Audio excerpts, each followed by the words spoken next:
Muy bien, muy feliz sábado. Muy bienvenidos todos a este día, no de verano todavía, pero calorcito. Bienvenidos a nuestras visitas, sea esta vuestra casa. Hoy estamos de visita aquí en el grupo Salto, ahí no me salía la palabra, Salto el Bonito. Salto el Bonito. Vecino de los pioneros. Qué bien, qué lindo. Bueno, bienvenidos, bienvenidos.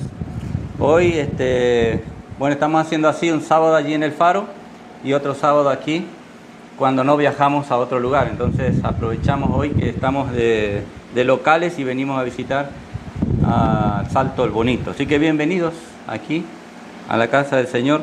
Mientras ustedes buscan Apocalipsis, porque estamos terminando una serie, la serie de las trompetas. Todavía nos queda algo, no la vamos a terminar ahora, pero a ustedes que son de visita, digamos, yo no, aunque me veo tentado a hacer otra vez un resumen, pero me va a llevar el tiempo el resumen y no vamos a estudiar las trompetas. Pero si ustedes quieren ver la serie pueden ir a YouTube, ahí la van a encontrar. En la página Fundación El Faro, Argentina Misiones. Fundación El Faro, Argentina Misiones, así aparece en YouTube y ahí están las trompetas estudiadas, ¿verdad? Desde el 1 en adelante. Hoy nos toca la trompeta número 5. Hoy nos toca la trompeta número 5. Y me voy a tener que dedicar bastante a poder explicarles esta trompeta porque el Señor le ha dedicado tiempo aquí. Así que no me voy a explayar mucho en otras cosas. Solamente quiero leerles una cita antes. La idea de presentar las trompetas, así como la estamos viendo, es de alguna manera advertir y aclarar en la mente de los hermanos de que hay enseñanzas erróneas con respecto a esto. No son verdaderas, son falsas. Y finalmente se llevarán un chasco aquellas que creen de la manera que se están presentando ahora. La idea de que tiene un cumplimiento literal al futuro nace del pensamiento humano. Está denunciado en el libro Mensaje Selecto, tomo 2, capítulo 12, así literalmente como yo se los estoy diciendo. Ahí dice que aparecerían hombres en el futuro enseñando que lo que ya sucedió en el pasado volverá. Daniel y Apocalipsis, mire, más claro de lo que se nos ha advertido no podemos pedir. Y le agradecemos al Señor por eso. Entonces, nos hemos tomado el tiempo, el trabajo de poder explicarles cómo creían nuestros pioneros con respecto a las trompetas. Y como también estudiamos anteriormente, que debemos preguntar justamente por las sendas antiguas, cuáles eran, y luego que se nos señalan, andar por ellas, ¿verdad? Esta es la idea. Pero miren esta cita que les leo. Está en la matutina Alza tus ojos, en el 15 de marzo. 15 de marzo de Alza tus ojos. Ha llegado el tiempo de llamar a las cosas por su verdadero nombre. La verdad está a punto de triunfar gloriosamente. Y aquellos que han estado vacilando por largo tiempo entre dos opiniones deben decidirse definitivamente en favor o en contra de la ley de Dios. Algunos aceptarán teorías que distorsionan la palabra de Dios y socavan el fundamento de la verdad que ha sido establecida firmemente punto por punto y sellado por el poder del Espíritu Santo. Está hablando la sierva de Dios y está hablando de las verdades que han sido colocadas como un privilegio en las manos de este pueblo. Y estamos hablando del inicio del pueblo adventista, ¿verdad? En la época de 1840 para acá. Esas verdades son inconmovibles, no pueden cambiarse. Cualquiera que las quiera cambiar está enseñando una falsa doctrina. Y entonces nosotros tenemos que tener cuidado con respecto a eso. ¿Quiero decir con esto que no va a haber nueva luz para el futuro? ¿O un doble cumplimiento de algunas profecías? No, no estoy diciendo eso. Ni la nueva luz, ni el cumplimiento de las profecías en doble sentido tienen o están oscuras para nosotros. La nueva luz no contradice la vieja luz. Si contradice la vieja luz, entonces no es ninguna nueva luz. No viene de Dios, viene del enemigo. Y las profecías que tienen doble cumplimiento están especificadas claramente. ¿Cuáles son? Y lo dice el Señor. El Señor Jesús habló de eso, ¿verdad? En Mateo habló de Jerusalén y también habló del fin del mundo. Él dice claramente cuáles son esas profecías de doble cumplimiento. Pero las que se le ocurre al hombre decir, esta tiene doble cumplimiento, entonces está enseñando un engaño, un error. Se han presentado dos declaraciones del espíritu de profecía, donde dice que trompeta tras trompeta sonará en el futuro. Tomando esa declaración, entonces dice, ahí está, el Apocalipsis se cumple otra vez, literalmente, porque ahí dice, trompeta tras trompeta sonará en el futuro. Lo estoy repitiendo en favor de los hermanos que están escuchando por primera vez. Yo sé que ustedes ya están hartos de escuchar esto, porque lo repito una y otra vez, ¿verdad? Cada vez que estudiamos las trompetas lo estoy repitiendo.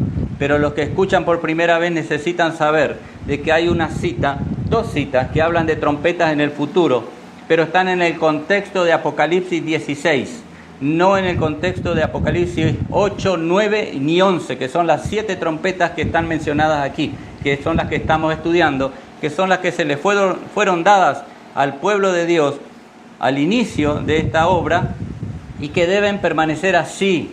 Tuvieron un cumplimiento pasado, tienen un cumplimiento presente y tendrán un cumplimiento futuro. Estas 7 que estamos estudiando. Y estamos en la 5ª ahora. La cita sigue diciendo, han de revivir las viejas verdades. Han de revivir las viejas verdades, a fin de que las teorías falsas que han sido introducidas por el enemigo puedan ser inteligentemente enfrentadas. Miren cómo nos llama el Señor a tratar este tema, ¿no? Hay que enfrentarlas inteligentemente. Por supuesto hay que usar solamente la palabra escrita, tanto la Biblia como el espíritu de profecía, y no los razonamientos de nuestra cabeza solamente. No puede haber unión entre la verdad y el error. Podemos unirnos con los que han sido conducidos al engaño solamente cuando ellos se conviertan. Miren hasta dónde el Señor nos lleva en la responsabilidad que tenemos como pueblo de tener cuidado con aquellos que dicen ser del pueblo, pero que en realidad no lo son. Y hay muchos engañadores en este tiempo, hermanos, de toda clase, que profesan ser del pueblo, que son sus hijos, y sin embargo el Señor los denuncia. Y a nosotros nos dicen, cuidado, no pueden unirse con los que están en el error, en el engaño, porque si no, terminarán igual. Y el Señor quiere protegernos de esto, ¿verdad? Así que no voy a hacer otra vez eso que les dije anteriormente. Vamos directamente a la trompeta número 5, que está en el capítulo 9. Ya estudiamos todo el capítulo 8 hasta la trompeta número 4. Y un detalle más que quiero resaltar. La primera trompeta solamente toma un versículo, el número 7 del capítulo 8. La segunda trompeta toma 2 versículos, 8 y 9. La tercera trompeta toma 2 versículos, 10 y 11. La cuarta trompeta tomó 2 versículos, el 12 y el 13. Y ahora, noten esta, la quinta trompeta toma 12 versículos. Miren si habrá detalle acá para poder comprender cuándo sonó esta trompeta y de qué estaba hablando, ¿verdad? Nosotros debemos comprender esto. A lo mejor ustedes la comprenden ya. A lo mejor ya la han estudiado y esto solamente sea un repaso. Pero si no lo han hecho todavía, si nadie se ha dedicado a explicarles con respecto a las trompetas, entonces es hora de que sí se haga, ¿verdad? Es hora de que entendamos cuál es nuestra fe, en qué hemos creído o en qué creyeron nuestros pioneros, para que no vengan ningunos de estos que leía anteriormente en la cita, nuevos predicadores modernos que enseñan teorías falsas, llenas de fábulas, y caigamos en ese engaño. Tenemos que comprender qué el Señor quiere decirnos. La sexta trompeta, que no es menos interesante y va de la mano con la quinta, toma 8 versículos. 8. Así que miren, qué importante. Una toma 12 y la que sigue toma 8. Y la séptima, que está en el capítulo 11, toma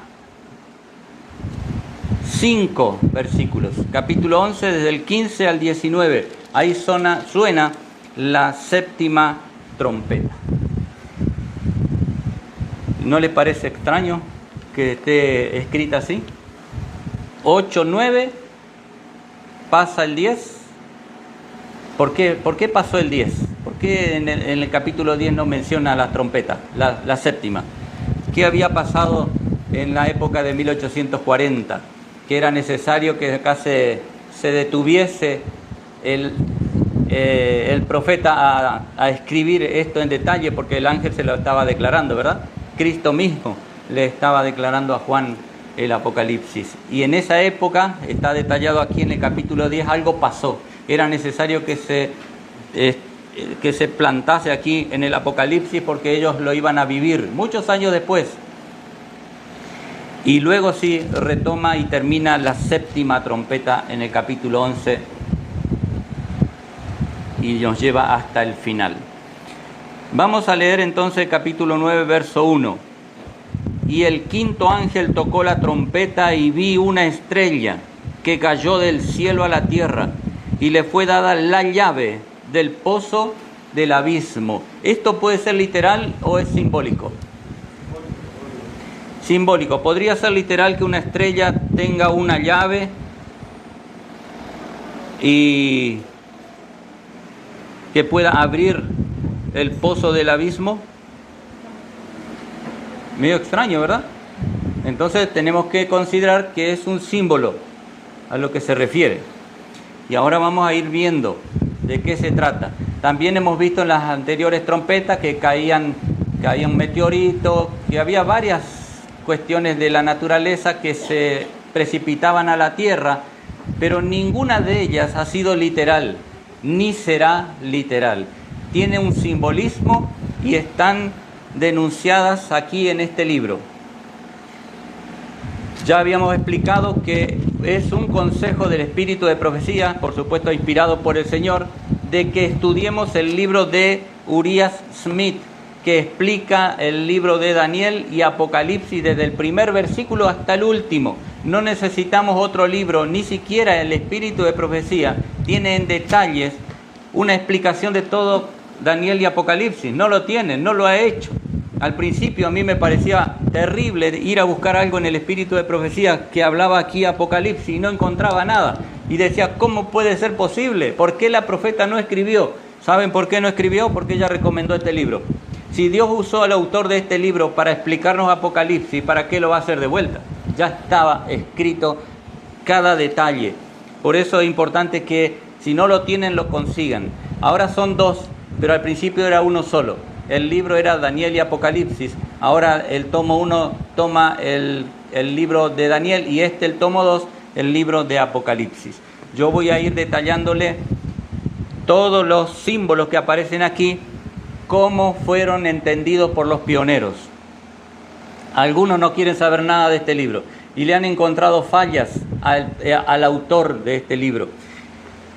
Y ahora estamos con algunos de ellos, tratando de hacerles entender de que si el hombre no tuviera errores, entonces pues no tendríamos pecado aquí en la tierra.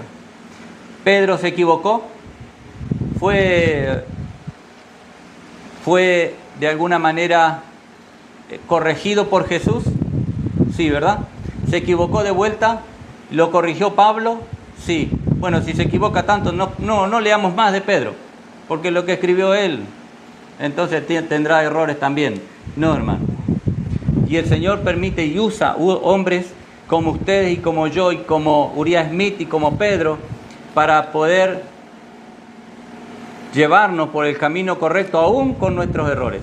Pero cuidado, que Uriah Smith fue orientado, fue corregido en su error, y no todo lo demás ha sido mal escrito o ha sido cosas de él, sino que hay suficientes recomendaciones para que estudiemos el libro de Apocalipsis de Daniel para entender las profecías, y ahora especialmente sobre las trompetas.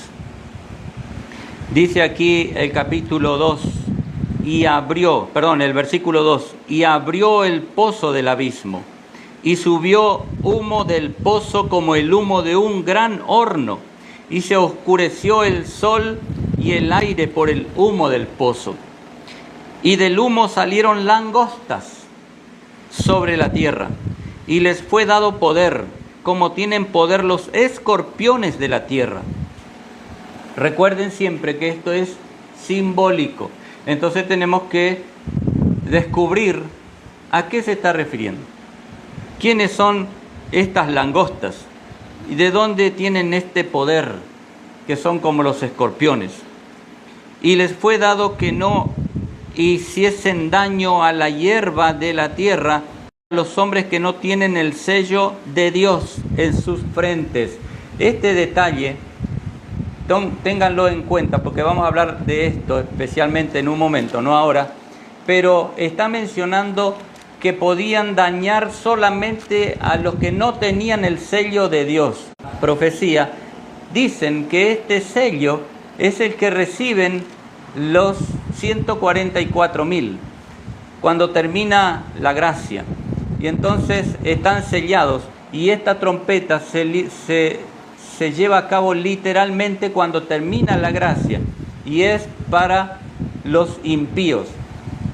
Esa es una falsa interpretación, porque eso que acaban de escuchar está relacionado con el capítulo 16 de Apocalipsis, no el capítulo 9.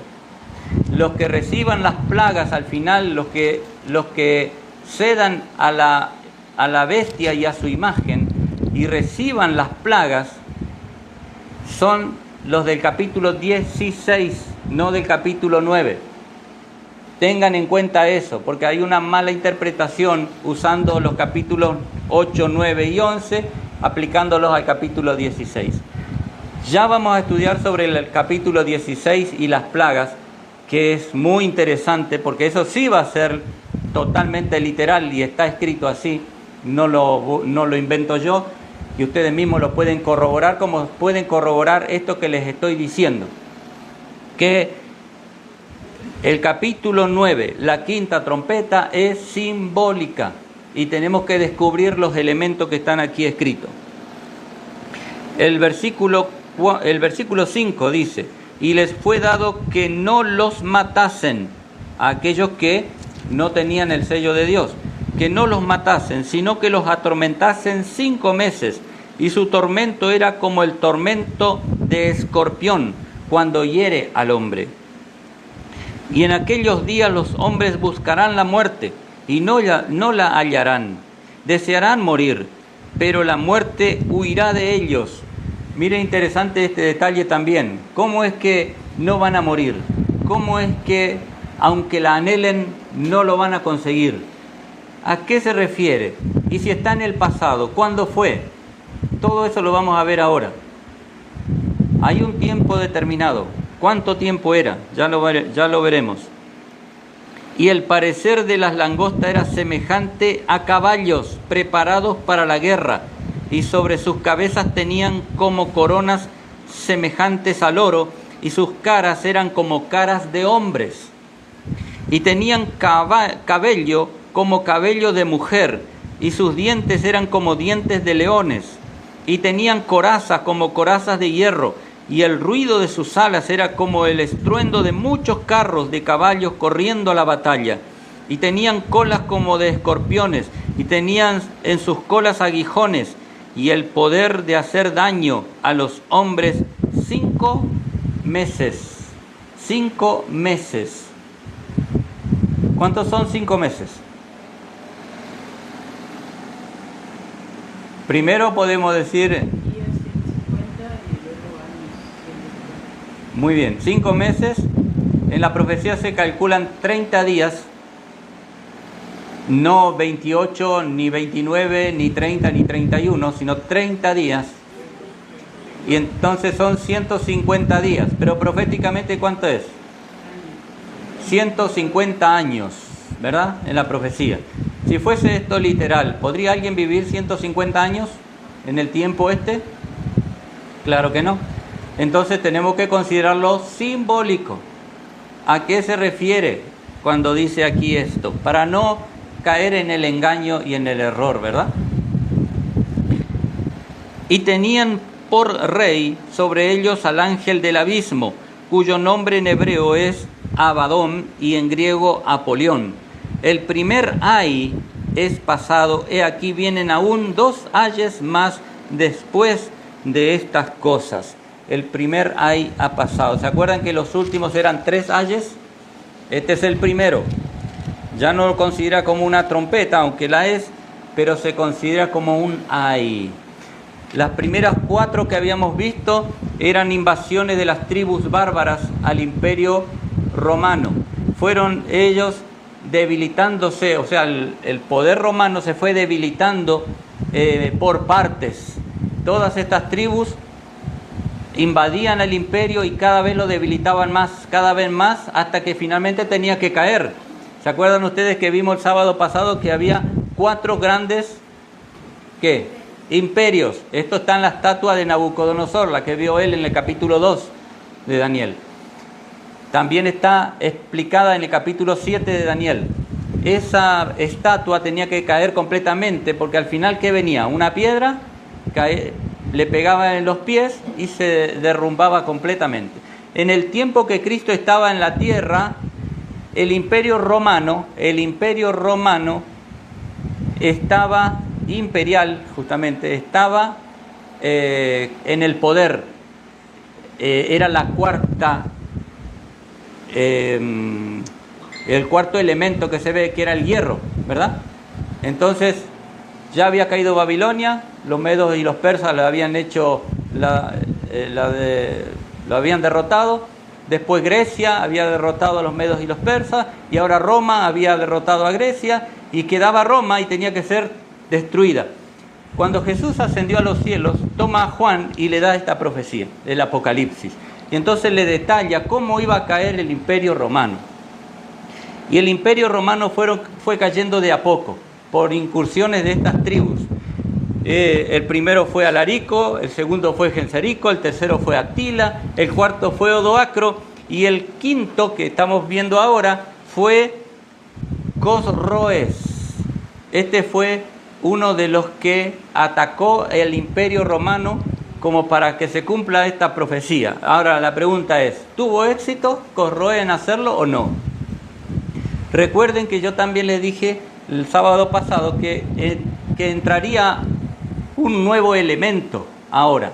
No era solamente la guerra abiertamente, sino que había otra forma de poder derrotar al imperio romano, que de paso estaba en otra profecía, que el Señor no vendría sin que antes venga la apostasía y se manifestara el hombre de pecado, el hijo de perdición. Y nosotros sabemos que hay un año para considerar ese tiempo, ¿verdad? ¿Se acuerdan cuál es el año que comenzó a ejercer este nuevo poder, podríamos decir así? ¿Cuál? Muy bien, en el 538 comienza a cumplirse esa segunda parte de esta profecía. Tenía que seguir el poder romano, pero ya no como imperio, sino que era una mezcla de política y religión.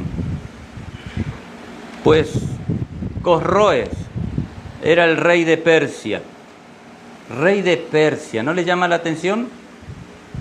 ¿Acaso los medos y los persas ya no habían pasado? Pero aún ahora vamos a ver también que Grecia está involucrada en este derrocamiento final del imperio oriental del poder romano. Grecia, los medos y los persas ya habían pasado, Grecia también, pero sin embargo están en la profecía. ¿Por qué? ¿Cómo es posible? ¿Saben por qué? Porque aunque han perdido el imperio mundial, todavía tenían poder. Como por ejemplo, para darles un ejemplo nada más, ¿se acuerdan ustedes de la Segunda Guerra Mundial? ¿Por qué fue? ¿Quién era el que quería el imperio mundial? Hitler, ¿verdad? ¿Desapareció Alemania completamente? ¿No existe más? ¿O existe como nación? ¿Podrían hacer guerra a otra nación si quieren? Sí. Bueno, esto pasó exactamente en ese tiempo. También los persas y también los griegos están involucrados otra vez. La pregunta es, Cosroes, rey de Persia, ¿tuvo éxito en derribar al poder romano? ¿Sí o no? No. Pero nosotros podríamos decir, bueno, aquí está este hombre también que el Señor usó o está usando para derrocar al poder romano imperial, y sin embargo no lo hizo. Había otro elemento que iba a estar en juego ahora. ¿Saben cómo se llamaba el nuevo elemento? Yo sé que algunos lo saben. Si lo saben, díganlo. ¿Cómo? Entraría en juego el islamismo, el islam, con Mahoma y Alá, que era el supuesto Dios. En ese tiempo, los turcos y los sarracenos iban a tener una parte activa en este derrocamiento del poder romano. Voy a leerles algunas cosas de las que dice Uriah Smith. Para interpretar esta trompeta recurriremos nuevamente a los escritos de Alejandro Keitz. Apenas, miren lo que decía Alejandro Keitz, es un historiador, uno que vivió y que fue contemporáneo a lo que sucedió en este paso de Cosroes, que era el rey de Persia. Apenas si habrá alguna parte del Apocalipsis acerca de la cual están los intérpretes tan uniformemente de acuerdo como acerca de la aplicación que dan a la quinta trompeta y la sexta. Por eso yo les dije que la quinta y la sexta van de la mano. Las dos terminan juntas. Dice de la quinta trompeta y la sexta, primer ay y segundo ay, a saber, a los sarracenos y los turcos. Su significado es tan obvio que es casi imposible interpretar erróneamente la profecía. En vez de ser expuesto cada caso por uno o dos versículos, todo el capítulo 9 del Apocalipsis se divide en dos partes iguales dedicadas a la descripción de ambos. El imperio romano decayó como se había levantado. ¿Saben cómo se levantó el imperio romano? ¿Cómo fue su poder? ¿Cómo lo logró? Como cualquier otro, ¿verdad? Por conquistas. Iba avanzando por territorio, de territorio en territorio, hasta que finalmente llegó a ser un poder universal. Y entonces el imperio romano decayó como se había levantado, por conquistas. Pero los sarracenos y los turcos fueron los instrumentos por medio de los cuales una religión falsa llegó a ser el azote de una iglesia apóstata. ¿Cuál era la iglesia apóstata? Los que habían salido ¿de dónde? De la iglesia pura, de los discípulos, de aquellos que fueron convirtiéndose al cristianismo. Llegó un momento en que vendría una apostasía y comenzaría a actuar el hombre de pecado. ¿Cuál fue la apostasía del pueblo? ¿Qué aceptó el pueblo? ¿Y quién fue? Muy bien, ¿quién fue el primero que los instó a que hagan esto? Constantino. Muy bien. ¿Ve que vamos entendiendo? Fue Constantino el que introdujo el paganismo dentro de la iglesia. Y entonces ahora aparece aquí un elemento. Los sarracenos y los turcos iban a azotar a esa iglesia apóstata. Porque los sarracenos y los turcos, ¿cuál es la religión de ellos? El Islam. Pero los otros, la religión falsa, era desde los discípulos para adelante, pero termina en el surgimiento ¿de quién? Del papado. Miren cómo va, ¿no? Va el pueblo fiel por un tiempo, luego aceptan el paganismo, se desarrolla ahora el papado, quedan fieles, siempre quedan fieles, que no se unieron al papado, por supuesto, pero el Señor envía ahora sarracenos y turcos para castigar a los religiosos falsos, o sea, al poder romano papal. Pero miren qué interesante cómo sigue la cosa. Por primera vez, después de la extinción del Imperio Occidental, Constantinopla fue sitiada por Cosroes.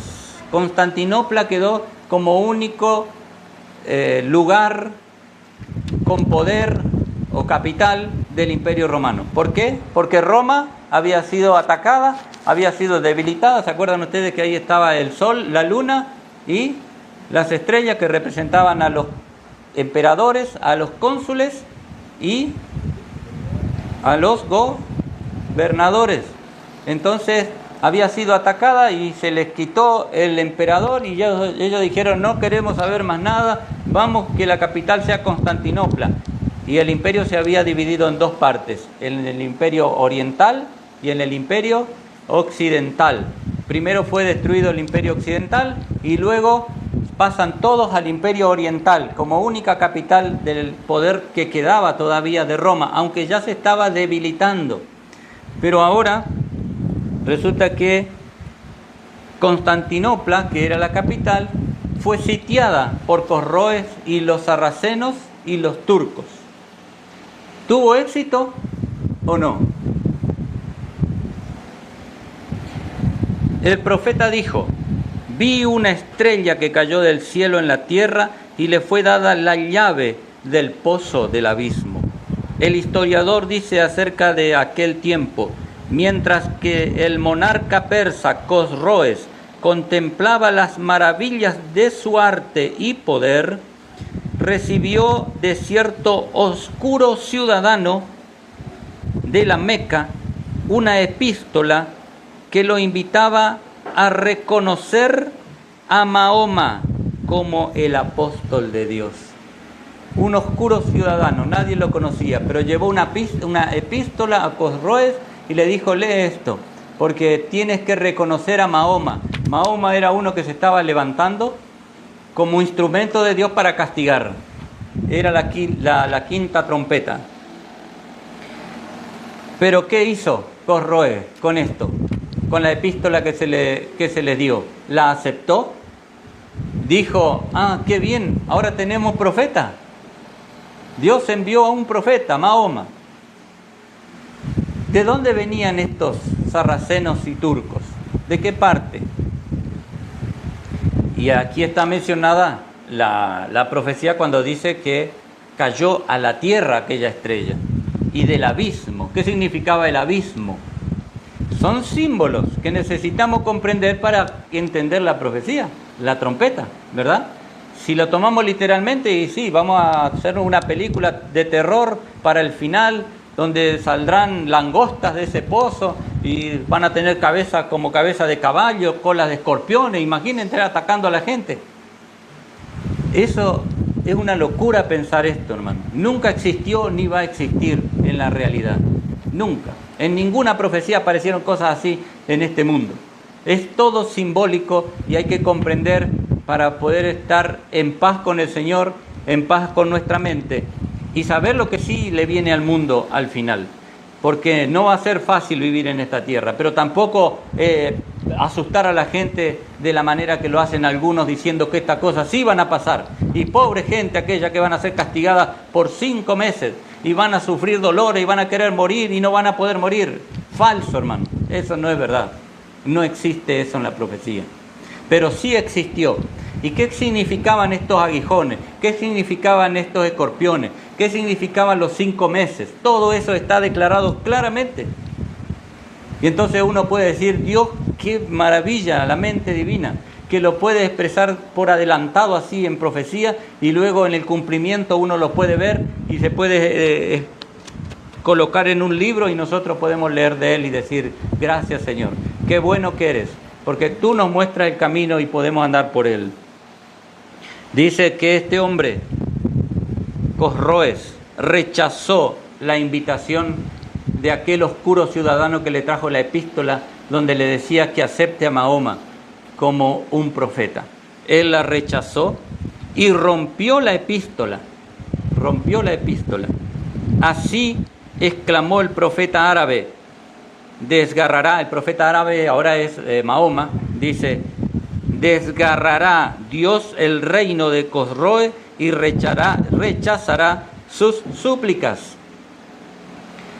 Situado a la vera de los 2 grandes imperios del Oriente, Mahoma, que era un hombre común y corriente como nosotros, solamente que ha tenido una parte aquí en la profecía y Dios lo permitió así, pero ojo, porque esto no se terminó allá, como tampoco se terminaron ni los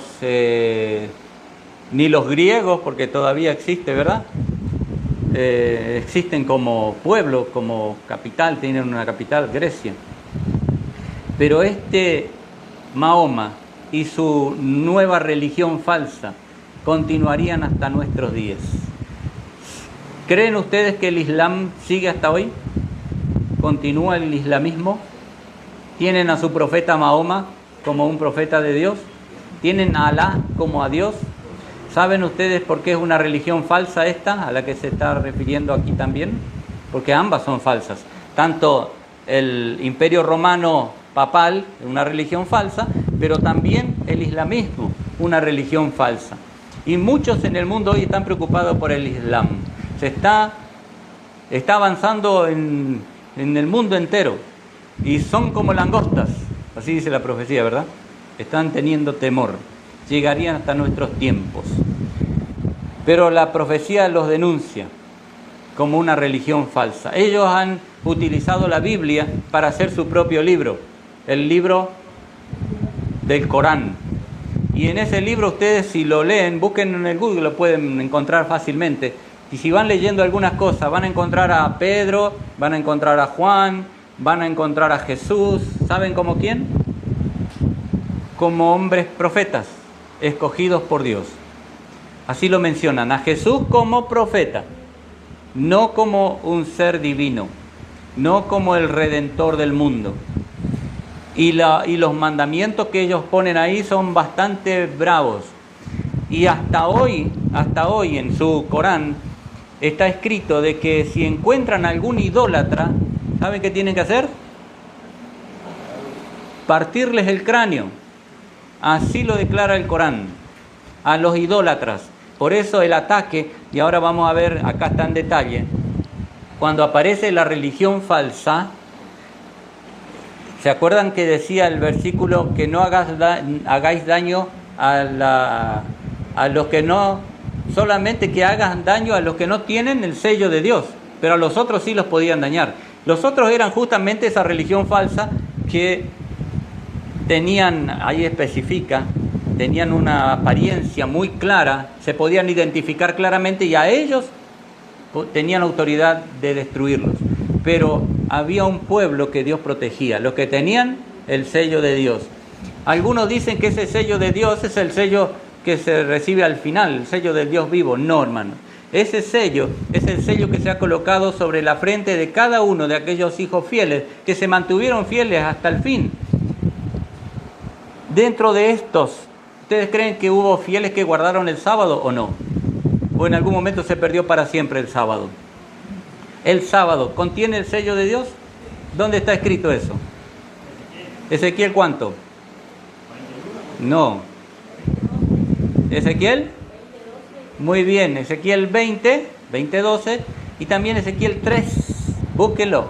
Ezequiel 3 y Ezequiel 20 hablan acerca del sábado y qué es el sello. Lógico siempre ha sido, aquellos que guardan los mandamientos del Señor, reciben el sello del Dios y van a descansar, están sellados.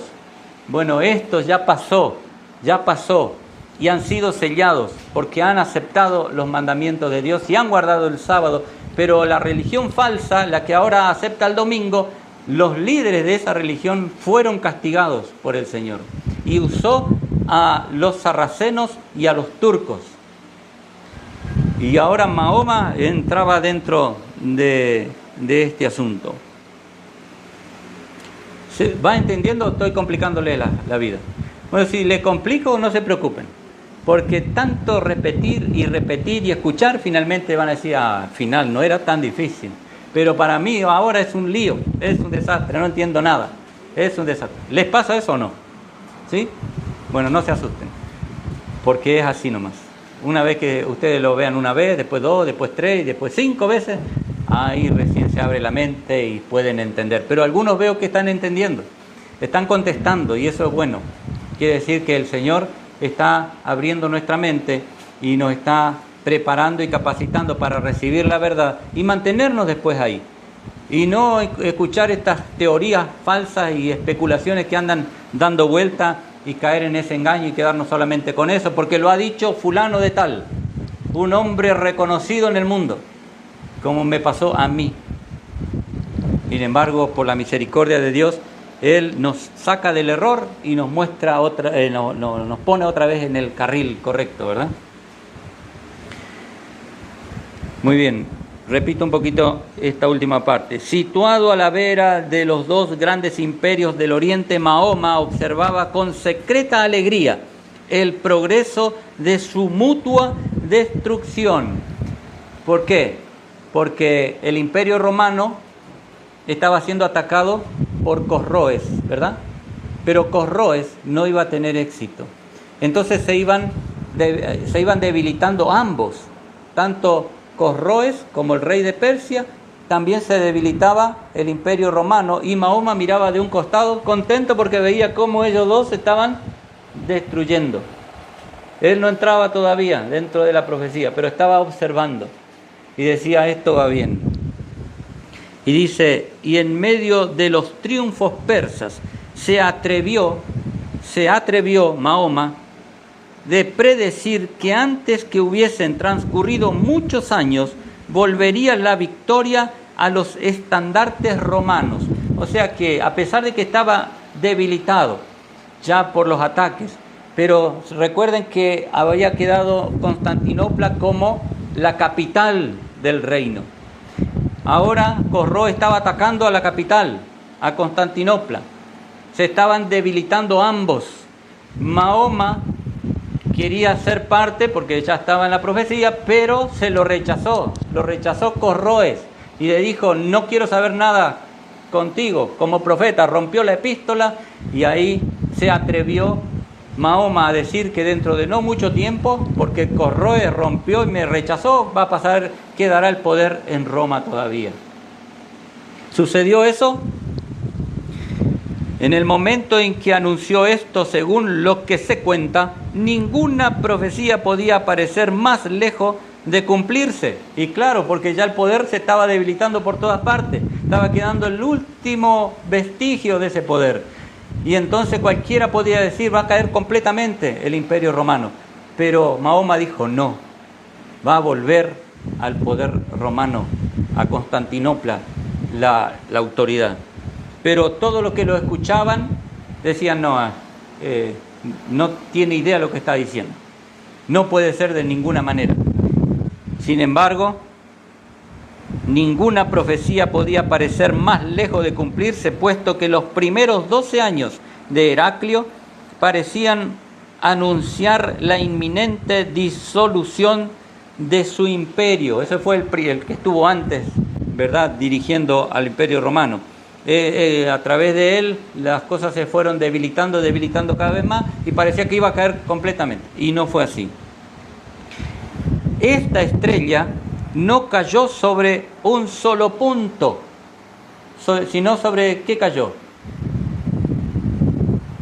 ¿Se acuerdan que los otros mencionaban dónde caía? Los puntos específicos, pero esta dice un lugar específico también. ¿Sobre qué cayó esa estrella? Esta estrella no cayó sobre un solo punto como la que representaba a Atila, sino que cayó en la tierra, para que tengamos una idea de el lugar. No fue en el mar, no fue en las aguas, como habíamos visto anteriormente, la que se podían beber. El mar sabemos que no se puede beber, sino que cayó en la tierra. ¿Por qué en la tierra? Las provincias que le quedaban al imperio en Asia y África fueron subyugadas por Cosroes, y el imperio romano se vio reducido a las murallas de Constantinopla, con un residuo en Grecia, Italia y África, y algunas ciudades marítimas desde Tiro y Trebisonda en la costa asiática.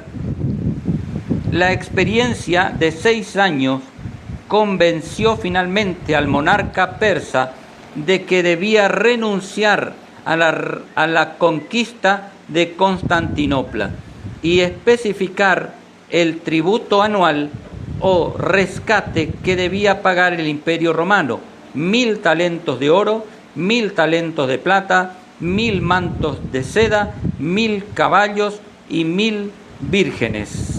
Este fue la cuota que le puso para no seguir la invasión, sino que simplemente que le paguen y que los deja.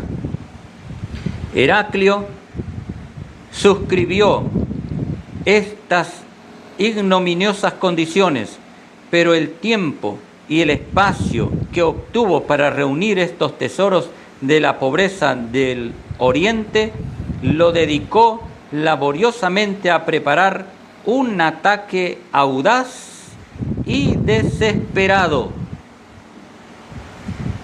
En vez de ceder al pedido que hizo, preparó armamentos, una guerra para defenderse. ¿Y ahora cómo sigue? El rey de Persia había despreciado al oscuro sarraceno y se había burlado del mensaje enviado por el supuesto profeta de la Meca, o sea, Mahoma.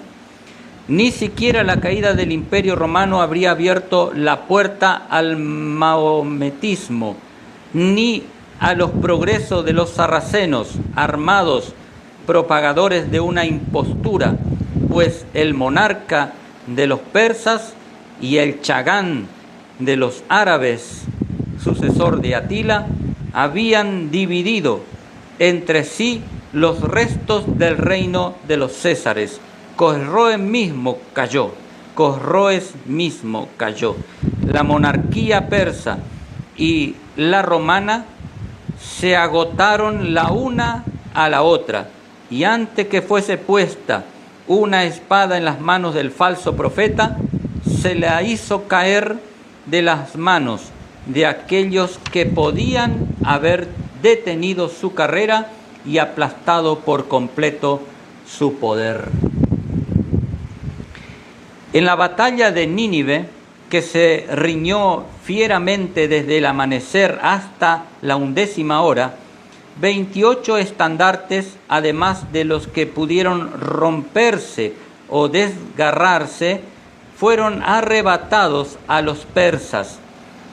La mayor parte de su ejército fue destrozado y los vencedores, ocultando sus propias pérdidas, pasaron la noche sobre el campo. La ciudad de los palacios de Asiria fueron por primera vez abiertos para los romanos. O sea que no solamente se fortalecieron, sino que también saquearon a los persas lo que tenían. Por eso se fortaleció otra vez este imperio. ¿Y en qué momento va a caer? ¿Cómo es que cae? porque sigue, se mantiene firme. Y es la cuarta bestia, la cuarta bestia, pero también el cuarto elemento, que es el hierro. ¿Se acuerdan en Daniel 7 quién es la cuarta bestia y cómo está descrita? Dije bien. ¿Se acuerdan? ¿Cuál es? ¿Cómo era la cuarta bestia de Daniel 7? Pero ¿cómo era la cuarta bestia? Muy bien, estaba así declarada, como una bestia espantosa y terrible, como un dragón. Así era el poder romano. Y era tan espantosa y terrible que fue terrible su proceder, ¿verdad? Durante 1260 años, ¿qué hizo? Dominó el mundo y lo dominó a la fuerza, ¿verdad? Fue tan terrible este poder que así lo presentó la profecía. Espantosa, y todo lo que pisaba destruía. Pero ahora se mantiene todavía. ¿En qué momento cae y por qué cae? Recuerden que entra un elemento que es la falsa religión. El espíritu de fraude. Voy a leer antes un poquito. Aunque se había formado un ejército victorioso bajo el estandarte de Heraclio, el esfuerzo poco natural parece haber agotado más bien que vigorizado su fuerza. Mientras que el emperador triunfaba en Constantinopla o en Jerusalén, una oscura ciudad de los confines de Siria fue saqueada por los sarracenos. Miren que este detalle. Una oscura ciudad de los confines de Siria fue saqueada por los sarracenos, y estos destrozaron algunas tropas que avanzaban para aliviarla.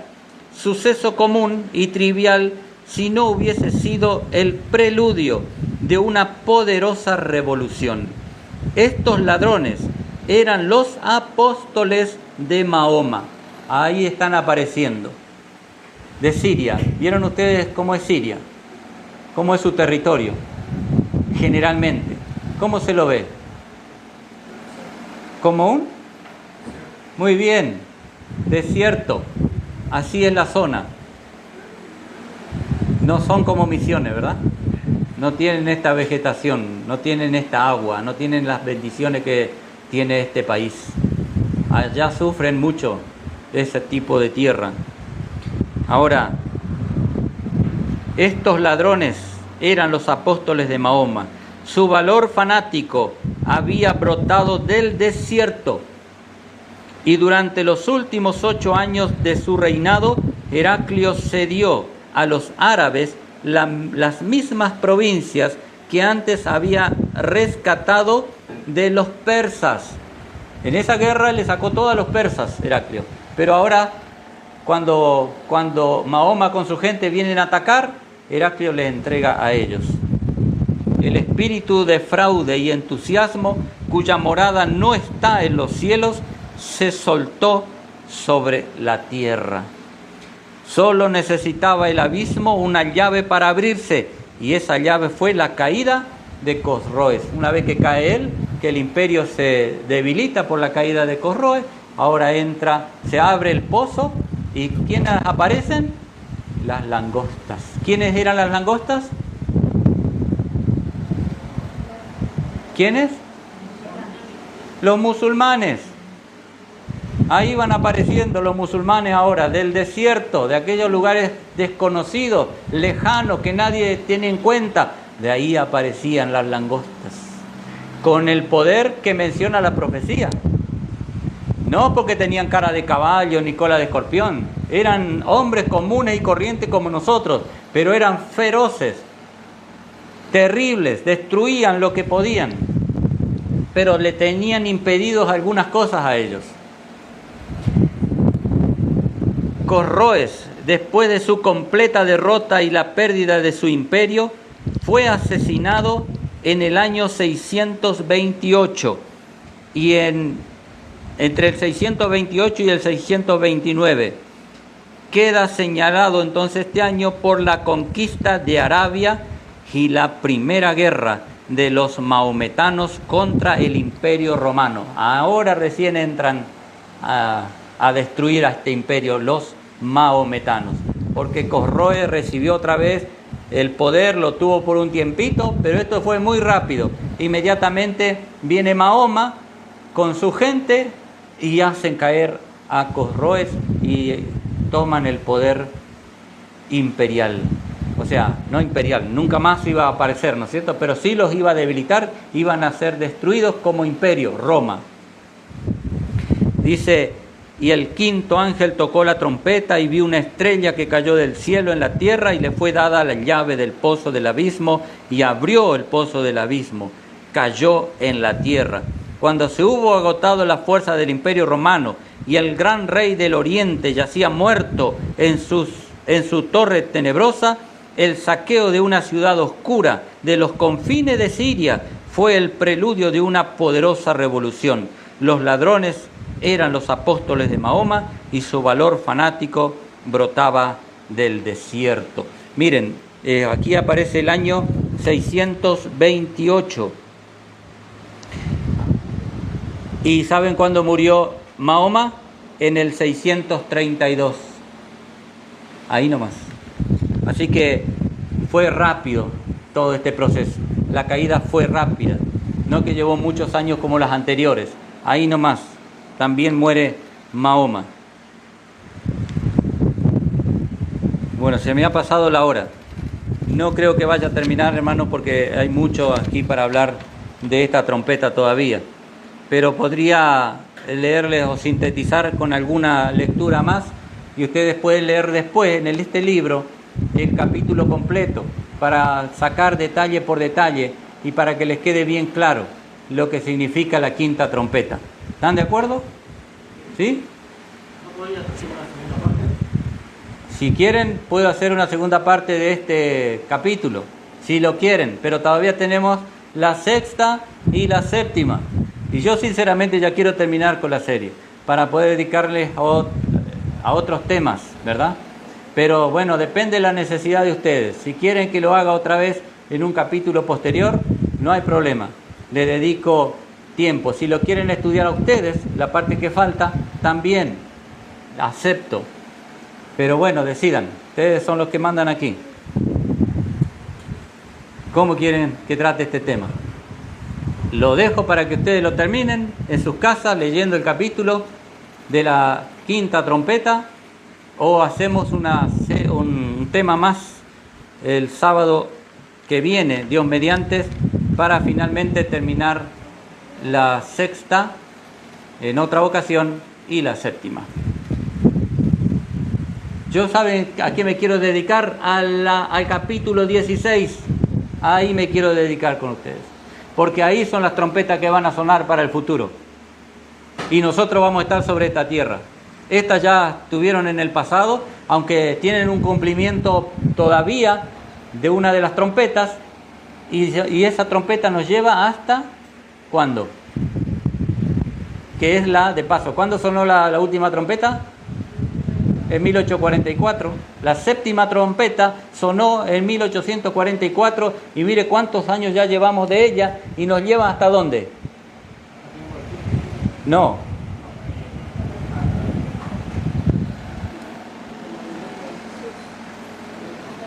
¿Sabe qué? Nos lleva hasta el milenio, hermanos.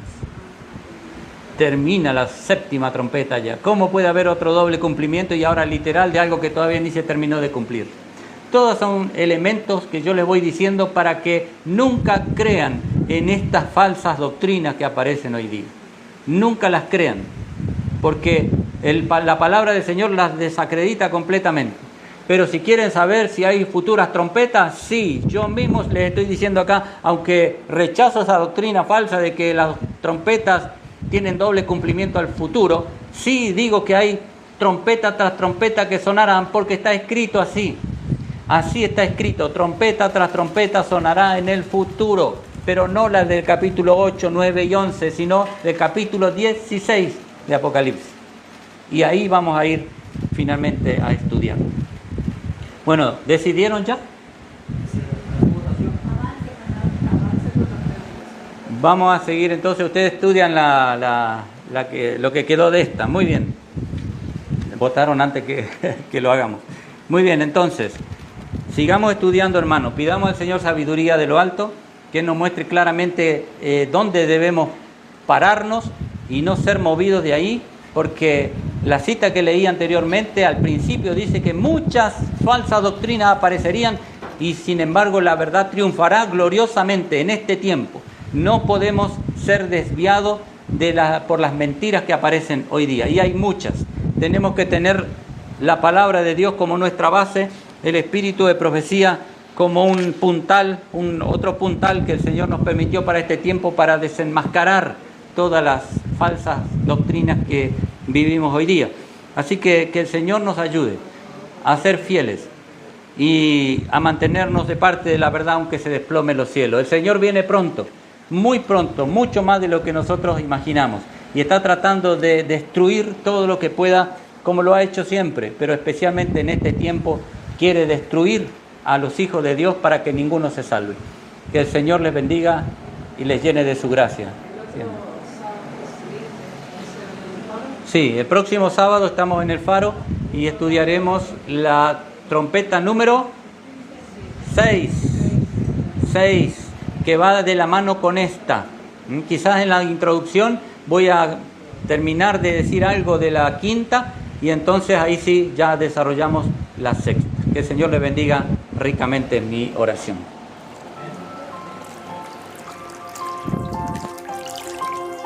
Fundación El Faro, alumbrando tu senda.